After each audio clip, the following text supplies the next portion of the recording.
இப்போது ஒரு கடந்த ஒரு 2 கிழமைக்குள்ள எல்லா இடங்களிலேயுமே எல்லாருமே ஒரு பேசுற விஷயமாக மாறி இருக்குது. என்ன சம்பவம் என்று சொல்லி சொன்னால், தாயை பிள்ளை வந்து கொலை செய்றதும், தந்தையை பிள்ளை வந்து கொலை செய்றதும் என்று சொல்லி கடந்த ஒரு கிழமையா இந்த மாதிரியான செய்திகளை வந்து பார்க்கக்கூடிய மாதிரி இருக்குது. இப்படி அதிகமான சம்பவங்களும் பதிவாகி இருக்கின்றன.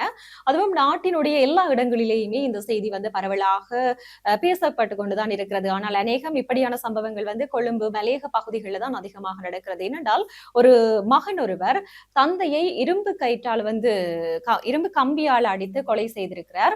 உண்மையிலேயே உங்களுக்கு கேட்கவே பெரும் ஆச்சரியமாகத்தான் இருக்கும். என்னென்றால் பெற்ற தகப்பனை போய் மகன் கொண்டிருக்கிறான் என்று சொல்லி சொன்னால் அது சும்மா விஷயம் இல்லத்தானே. அதுவும் இரும்பு கம்பியால் அடிச்சு கொண்டிருக்கிறான் என்று சொல்லி சொன்னால் அது எவ்வளவு மிருகத்தனமான ஒரு செயல் என யோசிச்சு பாருங்க. இப்ப எப்படி அவைக்கு இப்படி செய்யறதுக்கு மனசு வருது? இப்ப இந்த சம்பவம் வந்து எங்க நடந்திருக்குன்னா கொழும்பு வெள்ளம்பிட்டி பகுதியில தான் நடந்திருக்குது. வெள்ளம்பிட்டி விவேகாராம மாவட்டத்தில உள்ள அவருடைய வீட்டுல தான் நடந்திருக்கு. அவற்றை வீட்டுக்குள்ள இருக்கைக்குள்ள தந்தையில தலையில வந்து இந்த இரும்பு கம்பியால அடிச்சு தாக்கி கொலை செய்திருக்கிறார். அதுவும் கொலை செய்த மகன் முச்சக்கர வண்டியினுடைய சாரதி என்று சொல்லியும் போலீசார் வந்து அடையாளப்படுத்தப்பட்டிருக்கின்றார். தந்தையோட வயசு வந்து பாத்தீங்கன்னு சொல்லி சொன்னால் ஒரு வயதான தந்தை தான். அதுவும் 79 வயதான தந்தை.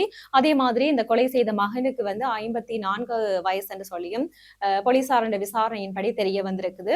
இதன் பிரகாரம் மகன் தான் கொலை செய்தார் என்ற விஷயத்தை வந்து போலீசார் நிரூபித்து விட்டார்கள் விசாரணையின்படி. அப்ப அத மாதிரி மகனும் வந்து தான் செய்த பிழையை வந்து ஒத்துக்கொண்டிருக்கிறார். ஆனால் இப்ப என்னத்துக்கு செய்தார் என்ற சம்பவம் வந்து இதுவரைக்கும் தெரியவில்லை.